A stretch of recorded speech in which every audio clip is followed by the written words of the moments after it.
Negara yang saya dukung, Maroko, akhirnya kalah. Sedih banget sih, tapi ya gak apa-apa lah, namanya juga kan sepak bola. By the way, saya tetap bersyukur karena sejak awal Piala Dunia dimulai, sebenarnya kalau kita cermati, yang paling banyak menang itu adalah Islam. Kenapa? Karena kita tahulah di Barat ini kan Islamofobia begitu parah. Menggambarkan Islam dengan tuduhan sebagai agama yang menakutkan, tidak humanis, teroris, barbar, kejam, ekstrim, dan lain-lain. Tapi ketika Qatar sebagai salah satu negara Islam menjadi tuan rumah, gambaran tentang Islam yang demikian itu sudah mulai banyak terkikis dan disaksikan langsung oleh banyak individu yang merasakan atmosfer Qatar. Kemenangan-kemenangan itu saya catat. Pertama, sejak awal pembukaan, Qatar sudah mengenalkan Islam kepada seluruh dunia dengan aduhai dan cakep. Ayat Al-Quran yang menjelaskan tentang perbedaan antar bangsa, suku, dan lain sebagainya, ini dijelaskan merupakan sesuatu yang wajar. Islam menerima perbedaan, bukan pembeda-bedaan. Yang kedua, para supporter dari seluruh dunia kaget dengan sambutan warga lokal Qatar yang begitu sopan. Banyak warga lokal yang menjamu para tamu. Kita tahulah bahwa motivasi warga Qatar ini tidak lain ya karena dari ajaran Islam. Man kana yu'minu billah wal yawmil akhir falyukrim dhaifahu. Siapa yang mengaku beriman kepada Allah dan hari akhir, buktikan dengan hormati tamumu, siapapun mereka. So after every game, the locals come out and they come and give you Arabic coffee, dates, sweets, a little food. I can't lie, I'm loving it. Wow, it's amazing. Thank you. Amazing. Shukran. Hello, brother. Thank you, brother. Thank you. Look at this.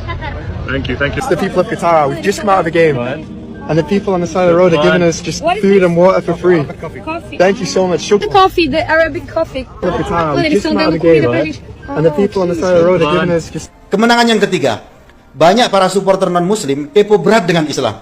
Akhirnya mereka mengunjungi masjid-masjid yang ada di Qatar. Yang tentu hal ini akan disambut dengan penjelasan-penjelasan tentang Islam yang membuat mereka kagum dan salut. Bahkan tidak sedikit dari mereka yang akhirnya bersyahadat. A las 5 de la mañana están rezando acá, escuchen.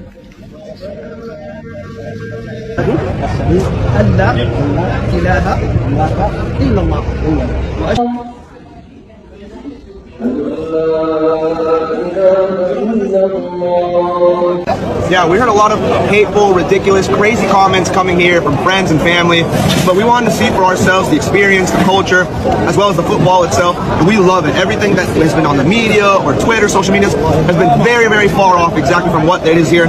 Pure love, respect for one another. Everyone's helpful. It's a community-oriented. I love it, and I definitely can see myself coming back for sure. Yang keempat, selama Piala Dunia, alkohol dilarang masuk di stadion. Sekali lagi, dunia tahu hal ini tidak lain karena Islam sebagai negara resmi di Qatar itu memang melarang alkohol. Tapi dengan tidak mabuk, banyak orang justru senang karena reaksi dan perasaan dari para supporter nampak alami, bukan efek dari mabuk. It's wonderful, and actually I think no alcohol is not a bad thing, because the enthusiasm you're seeing is genuine. It's not fueled by alcohol, you know, and I think everyone, it's just more of a unity than sometimes you see when alcohol's involved. Kemenangan yang lima, di negara Islam siapapun bisa hidup dengan aman. Pengalaman rasa aman ini banyak diakui oleh mereka yang datang ke Qatar. I feel like you're maybe feeling a little bit safer over here. Yeah, definitely, yeah. Because there's no alcohol involved, it feels really safe. Yeah, brilliant. Pues es demasiado, en los estadios es muy seguro, pues tú no ves que alguien te toque, o sea, la gente es súper respetuosa. Yang keenam, di Barat sering digambarkan bahwa hijab yang dikenakan oleh muslimah adalah bentuk pengekangan terhadap hak-hak hidup bebas. Tapi setelah di Qatar dan banyak perempuan yang mencicipi langsung pengalaman bagaimana berbusana dengan hijab ala-ala seorang muslimah, justru mereka malah happy. Ternyata pakai hijab ya asik-asik sajalah.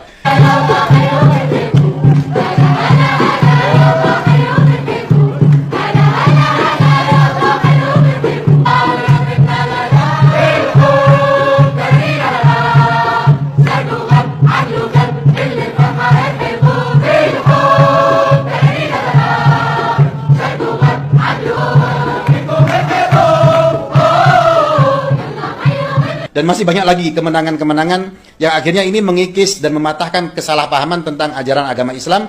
Dan ini merupakan kemenangan yang luar biasa bagi Islam.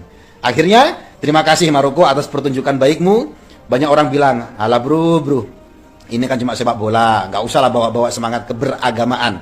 Enggak. Dalam Piala Dunia kali ini, Maroko mempertontonkan banyak hal. Maroko membuat banyak ibu di dunia bangga. Karena posisi seorang ibu dipertontonkan mempunyai tempat yang spesial bagi anaknya dalam hal dukungan. Sependek yang saya tahu ya, ini nggak pernah ada tayangan seperti ini.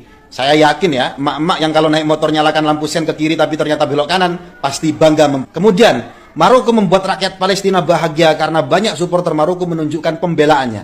Bagaimana tidak? Rusia ini ditendang dari FIFA karena tuduhan invasi Ukraina. Kalau emang ini cuma sekedar sepak bola, kenapa FIFA diam saja soal Palestina? Dan pada Piala Dunia kali ini, supporter Maroko jelas mempertontonkan dukungannya kepada saudaranya Palestina.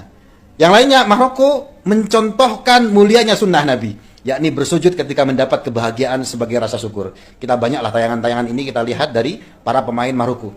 Sekali lagi, Maroko tidak sekedar mempertontonkan permainan sepak bola, Mas Bro. Di tengah media barat yang sampai saat ini masih kekeh kritik Qatar demi mengkampanyekan LGBT lah, Qatar tidak humanis lah, dan lain-lain. Oke lah, pada final Argentina lawan Prancis, saya menjatuhkan dukungan kepada Argentina. Where is Messi? Where is Messi? Kalau kamu dukung siapa? Super terakhir, saya ingin membacakan salah satu surat pendek dalam Al-Quran. Idza jaa nasrullahi wal fath wa ra'aitan nas yadkhuluna fi dinillahi afwaja fasabbih bihamdi rabbika wastaghfir innahu kana tawwaba. Apabila pertolongan dan kemenangan telah datang dan kamu melihat banyak manusia berbondong-bondong masuk ke agama Allah, maka lakukanlah bertasbih dengan memuji Allah dan beristighfarlah. Innahu kana tawwaba. Sesungguhnya Allah Maha penerima taubat. Salam tadabbur Al-Quran. Kalau sudah baca, sayang-sayang tidak paham.